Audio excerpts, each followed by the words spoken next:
आम्ही दलित मुस्लिम ब्राह्मण मुद्द्यांमध्ये अडकलो, ओबीसी आम्हाला सोडून गेले। काँग्रेस अधिवेशनामध्ये राहुल गांधींनी हे वक्तव्य केले। काँग्रेस पक्षाचं 84वे अधिवेशन अहमदाबादमध्ये सुरू आहे। यावेळी लोकसभा विरोधी पक्षनेते राहुल गांधी यांनी महत्त्वाचं वक्तव्य केलं। या संदर्भात बोलूया, आपले प्रतिनिधी शिवाजी काळे आपल्या सोबत आहेत। शिवाजी, खरं तर महत्त्वाचं राजकीय वक्तव्य म्हणून याकडे पाहावं लागेल, कारण मुळात लोकसभेचे विरोधी पक्षनेते राहुल गांधी, काँग्रेसचे महत्त्वाचे नेते राहुल गांधी यांनी हे वक्तव्य केले। अगदीच याचे दोन पैलू आहेत, कारण महाराष्ट्रात झालेला पराभव असो की हरियाणामध्ये झालेला पराभव असो, या दोन्हीला कारण आहे काँग्रेसपासून दुरावलेला ओबीसी वर्ग। कारण हरियाणामध्ये ज्या पद्धतीने हुड्डा यांनी जाट समाजाला सोबत घेण्याचा प्रयत्न केला, मात्र ते होत असताना दलित आणि ओबीसी त्यांच्यापासून दूर होत होता हे त्यांच्या लक्षात आलं नाही। दुसरीकडे सातत्याने आपण पाहिलं असेल तर महाराष्ट्रामध्ये काही मराठा नेत्यांना भाजपने सोबत घेतलेलं आहे, पण त्यांची जी मूळची ओबीसी वोट बँक आहे ती सातत्याने सोबत आहे। मराठा आरक्षणाची मागणी करणारा मराठा समाज एका बाजूला गेला, मात्र त्यांच्यासोबत ओबीसी समाज जो आहे तो काँग्रेस राष्ट्रवादीपासून बऱ्यापैकी दुरावलेला आहे। आणि हेच तथ्य जे आहे ते राहुल गांधी यांनी या ठिकाणी मांडल्याचं आपल्याला पाहायला मिळते। दुसरा मुद्दा जो आहे तो लोकसभा निवडणुकांमध्ये राहुल गांधी यांनी जातनिहाय जनगणनेची केलेली मागणी, कारण जातनिहाय जनगणनेची मागणी आपल्या महाराष्ट्रामधून येणारे दिवंगत नेते गोपीनाथ मुंडे यांनी काँग्रेसचं सरकार असताना विरोधी पक्षनेते म्हणून लोकसभेमध्ये केलेली होती, मात्र तेव्हा काँग्रेसचं सरकार असताना तेव्हा काँग्रेसच्या लक्षात ही बाब आली नाही आणि त्यामुळं आता देर आहे लेकिन दुरुस्त आहे असं म्हणावं लागेल। आणि राहुल गांधी यांनी आता ओबीसी आपल्यापासून दुरावलेला आहे याची जाणीव त्यांना झाल्याचं आपल्याला पाहायला मिळतंय।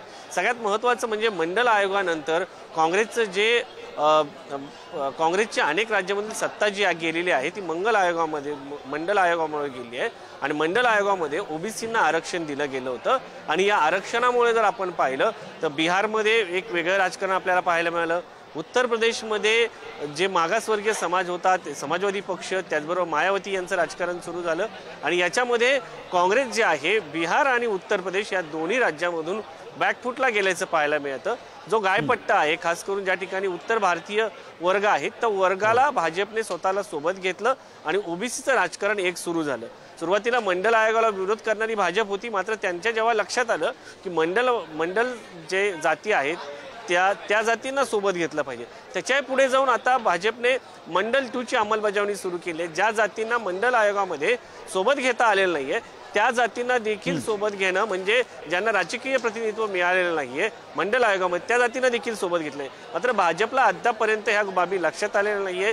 महाराष्ट्रामध्ये मराठा समाजाचे मोठमोठ्या नेत्यांना यांनी मुख्यमंत्रीपदं दिली, त्यानंतर हरियाणामध्ये आपण तेच पाहिलं, बाकी राज्यामध्ये देखील यांचे जे कद्दावर नेते होते ते मोठ्या प्रमाणात उच्चभ्रू समाजातून आले, मात्र ओबीसी मधून तितकं प्रतिनिधित्व देणं गरजेचं होतं ते दिलं गेलं नाही असं राहुल गांधी यांचं म्हणणं आहे। आणि कुठेतरी मोठ्या प्रमाणात असलेला हा समाजाला आता प्रतिनिधित्व देणं गरजेचं आहे, त्यांना सोबत घेणं गरजेचं आहे, तरच आपण सत्तेचा जी पायरी आहे तरच ती ओलांडू शकतो असं राहुल गांधी यांचं म्हणणं आहे। थोडक्यात आता जाणीव झालेली आहे, मात्र जाणीव झाल्यानंतरही याच्या पुढे जाऊन जे मोठमोठे नेते आहेत उच्चभ्रू समाजाचे त्यांच्या पक्षाच्या मोठ्या पदावर बसलेले ते बाजूला जातील का हा देखील प्रश्न आहे। या अधिवेशनामध्ये त्याच्यावरती देखील नेते थेट मंचावरून आता बोलत आहेत, जे काम करत नाहीये त्या नेत्यांनी आता खुर्च्या खाली कराव्यात अशा आशयाचे विधानं देखील आता या काँग्रेसच्या राष्ट्रीय अधिवेशनातून होताना पाहायला मिळत आहे।